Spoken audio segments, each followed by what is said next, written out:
Assalamualaikum warahmatullahi wabarakatuh. Waalaikumsalam warahmatullahi wabarakatuh.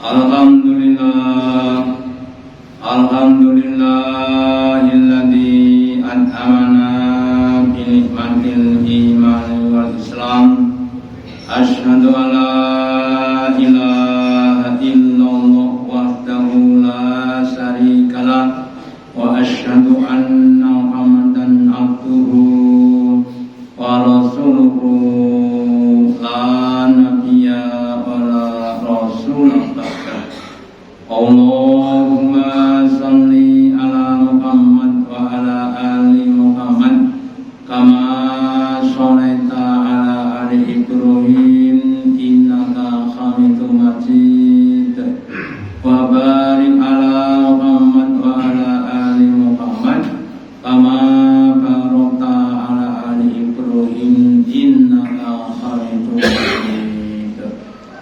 Qala Allahu ta'ala fi kitabihil karim, a'udzu billahi minasy syaithanir rajim. Ya ayyuhalladzina amanu ittaqullaha haqqa tuqatih wa la tamutunna illa wa antum muslimun. Wa qala Rasulullah sallallahu alaihi wasallam, qaulul ilmi minal mahdi ilal lahdi. Bapak Ibu hadirin yang dirahmati Allah Ta'ala, yang pertama dan utama, marilah kita selalu meningkatkan, menambahi kesyukuran kita, keimanan dan ketakwaan kita kepada Allah Ta'ala dengan menjalankan perintah-perintahnya dan menjauhi larangan-larangannya.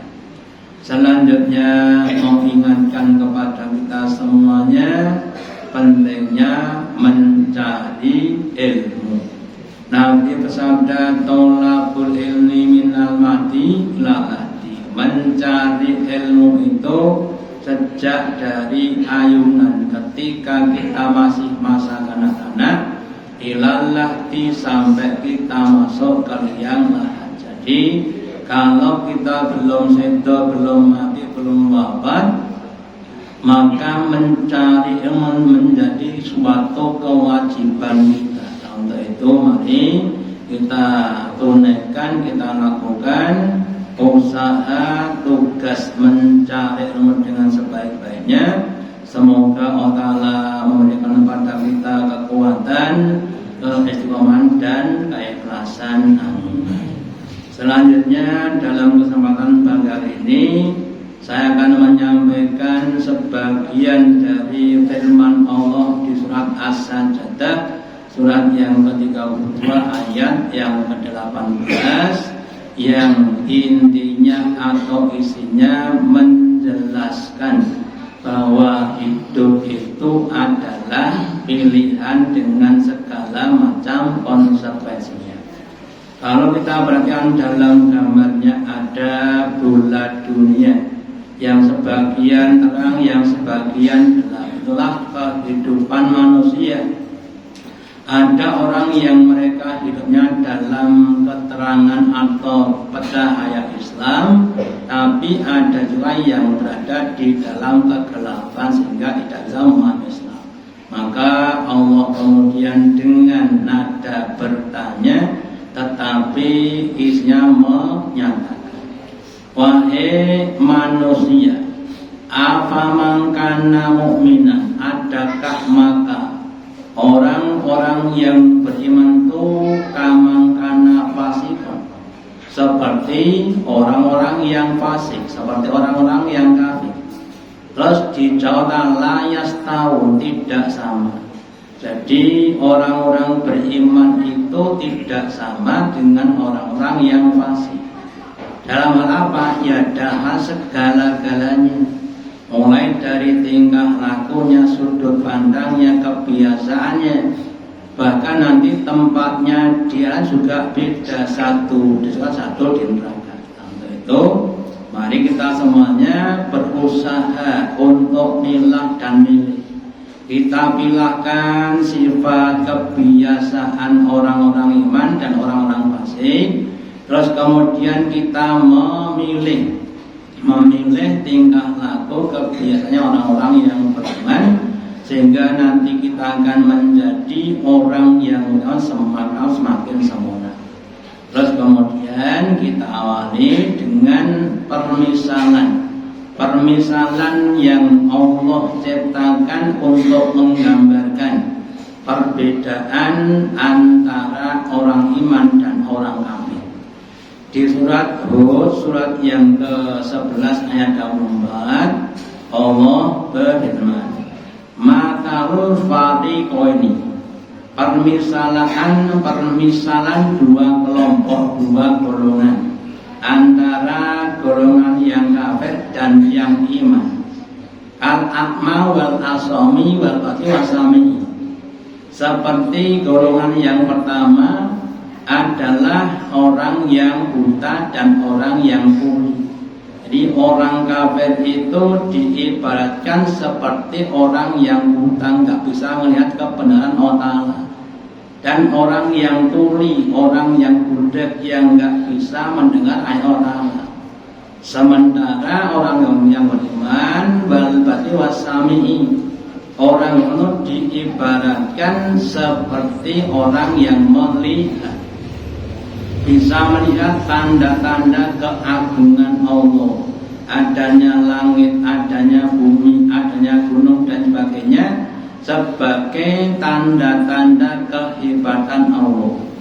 Wasami'i, dan orang yang mendengar, orang yang tengen, orang yang telinganya mampu untuk mendengarkan ayat-ayat qauliyah yang dibacakan dari Al-Quran.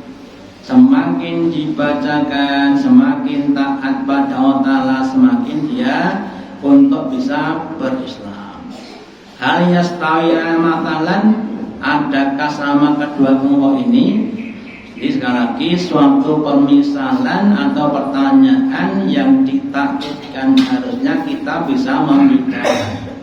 Kalau kita tidak bisa membedakan afala tadzakarun, maka adakah tidak, mereka sama ini. Jadi kalau kita cermati dari ayat ini, perbedaannya sangat mencolok, seperti perbedaan antara hitam dan putih, bukan antara hitam dan hijau tua. Hitam dan hijau tua kadang-kadang orang susah untuk membedakan karena mek sama. Ya, tapi kalau hitam dan itu jelas-jelas beda. Ya. Nah, kemudian kita harus semakin lama semakin mempotensikan, maaf saja, penglihatan kita dan telinga kita untuk semakin banyak memahami ayat Allah, baik ayat-ayat kauniyah yang ada di semesta alam, adanya angin, adanya burung-burung, adanya binatang-binatang, atau adanya bencana musibah, itu harus kita perhatikan. Semakin lama semakin takwa kepada Allah Ta'ala. Demikian juga telinga kita monggo semakin ditengenkan, supaya ketika kita dibacakan Allah itu semakin lama semakin bisa memahami. Kemudian siapa wali orang beriman dan orang kafir? Yang kedua, perbedaan orang iman dan orang kafir dalam hal mencari pelindung atau penolong. Di surat Al-Baqarah, surat yang kedua, ayat yang ke-250, Allah berfirman, Allahu waliyul mu'minin, Allah waliyul ladzina amanu. Allah itu adalah walinya, penolongnya, penunjuknya orang-orang yang beriman. Yukhrijuhum dzulumati ilan nur. Allah itu mengeluarkan orang-orang beriman dari kegelapan, kejahilian, kekafiran, ilan nuri, kepada cahaya Islam. Contoh Bapak Ibu, kalau kita cermati pada zaman Nabi Muhammad, orang-orang Mekah dikenal dengan zaman jahiliyah. berbagai macam perbuatan kebiasaan mereka lakukan yang intinya adalah menimbulkan berbagai macam kemadaratan, mulai dari menyembah berhala, kemudian berzina, atau mungkin minum khamr, itu kebiasaan mereka. Terus kemudian dengan perantara Rasulullah Muhammad, Allah Ta'ala mengeluarkan mereka dari kegelapan kejahatan kepada terang benderangnya Islam. Abu Bakar, Umar bin Khattab, Utsman bin Affan, dan sahabat yang lainnya, yang awalnya mereka adalah peminum khamr, kemudian jadi orang-orang yang baik. Yang dulu nyembah beras, sekarang nyembah pada Allah Ta'ala. Yang dulu adalah orang-orang yang bengis, orang yang kasar, menjadi orang yang hatinya lembut. Demikian juga Bapak-bapak, kita harus juga begitu. Kita ditunjuki Allah dengan Islam ini, maka harus ada perubahan dari kegelapan menjadi terang benderang. Kalau dulu kita dirasani nesu bonge, saat ini dirasani luyu, ya. Kalau dulu kita sering suka diberi, suatu saat kita harus suka untuk memberi dan sebagainya. Waladina kafaru, sebaliknya orang-orang yang kafir, Allah itu tahu wali-wali mereka. Penolong mereka adalah togut. Togut itu apa? Togut itu segala hal yang melampaui batas, mulai dari setan, berhala, atau mungkin pemimpin yang dulu pada zaman ada namanya Fir'aun. Jadi penolong mereka adalah togut-togut tadi. Yang togut itu kekuatannya cuma sedikit, cuma sementara. Contohnya, kalau kita ambil contoh, pada zaman Nabi Musa lagi ada raja namanya Fir'aun. Lah orang-orang kafir pada zaman Fir'aun itu pelindungnya siapa? Ya Fir'aun. Ya. Seakan-akan ketika itu Fir'aun adalah yang paling kuasa, dan ternyata setelah Allah Ta'ala tunjukkan ayatnya, Fir'aun kemudian dibinasakan, ditenggelamkan di laut bersama pasukan-pasukannya, bersama senjata-senjatanya, dan mereka tidak bisa menyelamatkan diri. Atau nanti orang-orang pada zamannya Nabi Nuh, mereka nyembah kepada berhala namanya Yakub, dan suara Nasron, ya, yang mereka yakini berarti dapat untuk memberikan manfaat, dan mandorot. Tapi akhirnya ketika Allah Ta'ala binasakan, maka berarti juga tidak bisa melindungi pada mereka. Ya, makanya kemudian orang-orang kantuk menjadikan togut-togut sebagai walinya, padahal togut itu yukhrijunakum minan nuri ila dhulumat. Togut-togut itu akan mengeluarkan orang-orang kafir tadi yang awalnya mulai dari terang benderang kemudian menuju pada gelapnya suatu kejahilian. Awalnya sudah berada dalam Islam pada zaman Nabi Adam. Semua adalah orang-orang yang beriman. Nah, zaman Nabi itu juga begitu. Nah, pada zaman Nabi Nuh kemudian mereka mulai menyimpang, menciptakan berhala-berhala. Berarti mereka keluar dari petunjuk kepada kesesatan. Demikian juga pada zaman Nabi Musa, kan diberi kitab namanya Taurat, yang digunakan untuk menerangi, menjelaskan, membimbing, mendidik kepada umatnya, yaitu orang-orang Bani Israil. Nah, ketika Nabi Musa itu wafat, kemudian mereka sedikit dengan menyimpang sampai timbul namanya agama Yahudi dan sebagainya, ya.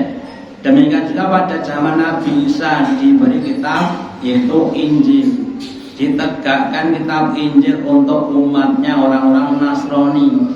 Setelah Nabi Isa wafat, kemudian ada penyimpangan, dan demikian juga pada zaman Nabi Muhammad juga begitu. Nah, makanya kita Bapak Ibu jangan sampai menjadikan togut-togut tadi menjadi wali-wali kita. Kenapa? Karena kita akan disesatkan. yang saya sampaikan Bapak Ibu, salah satu pertanyaan dasar. Urip niki janjane golek penake napa golek apike? Kalau orang tuh golek penake, cari enaknya, itu akan cenderung menyimpang dari jalan yang benar. Tapi kalau dia mencari baiknya, benarnya, akan mendapatkan suatu bimbingan meskipun harus reposo. Ya. Orang itu kalau jam 3 malam itu enaknya tidur apa sholat tahajud? Nah enaknya nggih turu niku wae enake. Lah bar subuh niku turu napa ngaji enake. Tapi apike ya. Jadi inilah kita harus bahasanya memperho nafsu. Harus enak tuh bagi kita besok di akhirat sana. Seenak-enaknya dunia itu ada batasnya, sementara seenak-enaknya jannah itu enggak ada batasnya. Sehingga menurut semuanya harus bersabar dalam menjalani hidup ini, harus dengan terima, tidak nikmat, enggak apa-apa, yang penting tetap dalam keadaan Islam. Terus kemudian orang-orang kafir yang mereka menjadikan Allah sebagai walinya, dan kemudian mereka keluar dari nur kepada kegelapan, mereka sangat benar mereka itu nanti akhirnya akan menjadi penghuni neraka, hum fiha khalidun. Mereka kekal di dalam neraka selama-lamanya sebagai akibat dari pendalamkan kepada Allah. Terus kemudian setelah masuk di alam akhirat, sebagian ada yang masuk di surga, ada yang masuk di neraka. Kemudian sebagian hidangan, sebagian hidangan yang akan dihidangkan Allah kepada ahli surga dan ahli neraka ternyata juga beda. Di mana bedanya? Utamanya pada minuman orang beriman di surga sangat beda dengan minuman orang kafir yang ada di neraka. Maka di surat Muhammad, surat yang ke-47, ayat yang ke-15 Allah berfirman, "Matal jannatil lati uidal muttaqun." Permisalannya surga yang disediakan bagi orang-orang yang beriman, orang yang bertakwa. Fiha anharun mim ma'in ghairi asin. Di dalam surga itu ada sungai yang terbuat dari air yang sangat jernih, ngungkuli melebihi jernihnya aqua tapi atau yang lainnya, ya. Sangat-sangat jernih seperti kaca yang sedang, ya, yang kaca yang cermin. Itu yang pertama. Wa anharum min labanin lam yataghayyar, dan yang kedua ada sungai yang isinya adalah susu yang tidak berubah rasanya, beda dengan susu yang ada di dunia. Kalau 5 jam nggak digunakan, nggak akan terjadi basi. Saudara, susu yang ada di sungai surga tidak akan berubah rasanya. Yang ketiga, wa anharum min khamrin ladzatil lisanibi. Ada sungai yang terbuat yang isinya adalah khamr. Khamr yang sangat-sangat lezat bagi orang-orang yang minum. Ini Bapak Ibu, salah satu kebiasaan orang Arab Jaya adalah minum khamr. Dianggap sebagai suatu kebanggaan dan kelezatan. Sehingga kemudian Allah siapkan besok di surga, yaitu satu sungai, bukan cuma satu botol, tapi satu sungai yang mengalir. Dia adalah khamr yang lezat bagi para peminumnya. Yang keempat, wa anharum min asal musaffa. Yang keempat adalah satu sungai yang isinya adalah madu murni, bukan madu palsu, bukan madu campuran. Isinya semuanya adalah madu yang sangat-sangat lezat. wa suku kemudian walakum fiha min kulli samarot, kemudian selain minuman yang terbuat dari air yang seni atau susu atau madu, mereka ahli surga juga diberi berbagai macam buah-buahan. Bahkan menjelaskan ada 2 buah. Yang pertama, buah-buah yang pernah mereka dapati di dunia. Ada klengkeng, ada sawo, ada mulo. Bukan mulo kan bukan mulo. Enten buat zaman demen pakai. Enten mundur zaman demen jadi pun bukan model. Nah, yang sekarang mulai dari yang kiwi. Pernah makan kiwi dari? Ampun, mulai dari. Oke.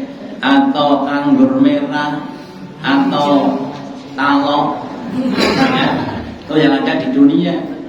Atau buah yang belum pernah kita dapati di dunia, adanya di ajar sana, ya, yang lebih enak dibanding dengan buah yang di dunia ini. Kemudian wa maqami rabbihim, dan juga diberi ampunan dautan dan yang maha pengampun. Itulah orang-orang yang beriman.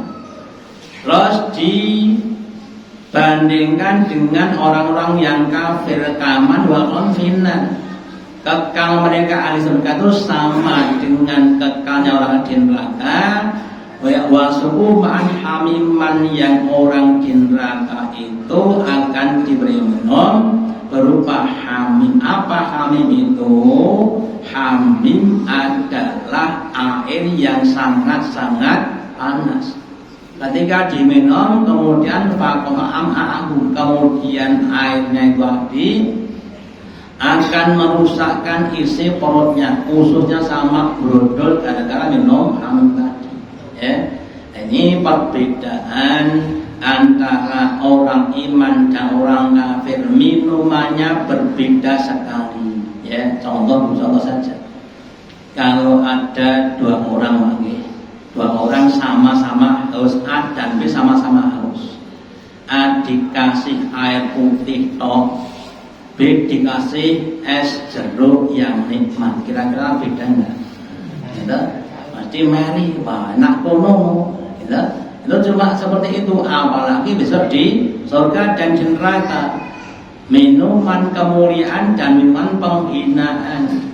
Minuman adalah minuman yang diberikan dengan kenikmatan dan penghormatan.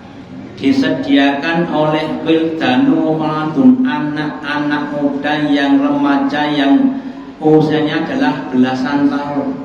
Disuguhkan dengan muka atau wajah yang berseri-seri. Sementara orang neraka itu bukan disiapkan tapi dicorkan. Kalau dalam orang Jawa dulu pernah namanya cekok atau cekok. Cekok niku yang ngapunten perutnya dibuka terus dicekoke. Nah orang neraka juga begitu. Mulutnya dibuka terus dicekoke dengan air yang sangat-sangat panas. Selain air yang panas, nanti juga dicekoki maaf saja dengan air dan dengan nanah dan darah yang sangat-sangat bajing. Ya, dicekoki ten ngene tutuke niku wau orang-orang ahli neraka. Makanya monggo kita semuanya harus berusaha menjadi orang-orang yang beriman. Kemudian yang keempat, perbedaan antara orang yang dan beriman adalah tempat tinggalnya. Tempat tinggalnya di surga dan di neraka. Mereka kedua-duanya sama-sama kekal, cuma kekal dalam kenikmatan dan dalam keburukan. Dalam sebuah hadisnya Nabi menjelaskan, yu'ta bil mauti ka hayatil kabasi al amla. Besok ketika ahli surga sudah masuk surga, ahli sama neraka, terus kematian itu didatangkan di antara keduanya seperti seekor kambing atau kibas. Payunadi munadin, maka kemudian berseru orang yang berseru, ya ahla jannah, wahai ahli surga, Anda tahukah binatang ini? Ya. Kemudian mereka bertanya, apakah itu? Oh, itu adalah kematian. Terus kemudian menyeru pada ahli neraka, ya ahlan nar, wahai ahli neraka, tahukah kamu ini? Oh, tahu, adalah kematian. Ya, jadi ahli neraka dan sama-sama tahu itu adalah satu kematian. Kemudian kematian itu disembelih atau dibunuh oleh malaikat tadi, maka mati pun mati, sehingga tidak ada kematian lagi. Kemudian orang tadi ataupun penjara berkata, ya ahla jannah khulud, wahai ahli surga, kamu kekal di dalam surga dengan kenikmatannya, tidak ada kematian lagi. Kenapa? Karena mati telah mati. Ya ahlan nar, wahai ahli neraka khulud, ya, kamu juga kekal di neraka dengan siksaan-siksaannya. Tidak ada kematian, kamu disiksa dengan yang berat pun tidak akan mati. Karena mati telah mati. Ya. Kalau kita ibaratkan, ada sebagian orang yang berkata, hidup itu bagaikan roda pedati, rodane berubah. Sok ten dhuwur, sok ten ngisor, sok penak, sok rekoso. Lah ketika orang itu berada di paling bawah, terus pedatinya mandek. Gila. Jadi gerobaknya terus mandek, buatan bergulir lagi. Ya maka mereka kemudian kekal di situ. Orang mereka juga begitu. Ketika dalam masuk neraka, pedatinya nggak jalan lagi. Akhirnya mereka ya berada di neraka dengan berbagai macam siksaan-siksaan yang tidak akan berubah, tidak akan dikasih nikmat, tidak. Ya. Nah ini Bapak Ibu, begitu besarnya akibat-akibat apa yang kita kan di dunia. Dalam bab tadi dikatakan ad-dunya mazra'atul akhirah. Dunia itu sawah ladangnya akhirat. Kalau kita di dunia menanam keimanan, ketakwaan, kebaikan-kebaikan, maka kita akan mendapatkan hasil panen namanya kenikmatan surga. Yang kita kalau kita bandingkan rekoso susah kita di dunia akan terbayar dengan nikmat-nikmat di akhirat. Rekoso kita enggak sebanding dengan nikmat besok di surga.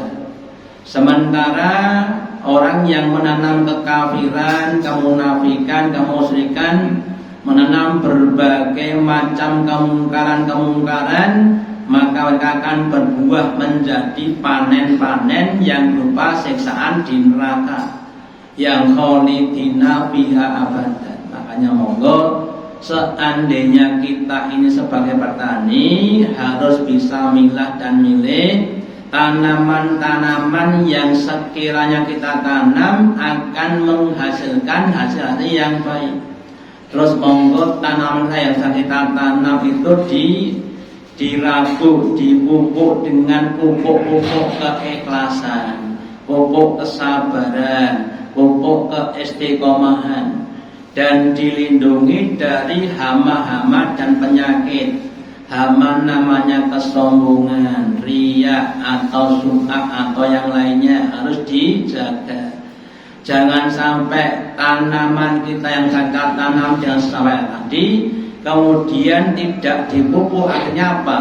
Ya tumbuhnya tidak baik atau malah kena penyakit. Ya sehingga kita akan panen. Semoga dengan ini Allah Ta'ala memberikan pada kita petunjuknya, kekuatannya, kemudian kita sama kita bisa semakin mengembangkan iman kita dalam berbagai macam amal soleh, dan kemudian kita semuanya bisa mengakhiri hidup kita dengan husnul khotimah dan di puncak-puncak amal kebaikan.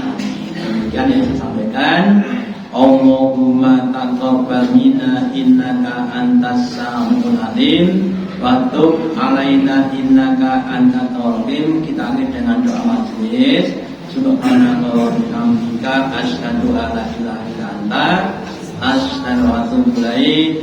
Wassalamualaikum warahmatullahi wabarakatuh.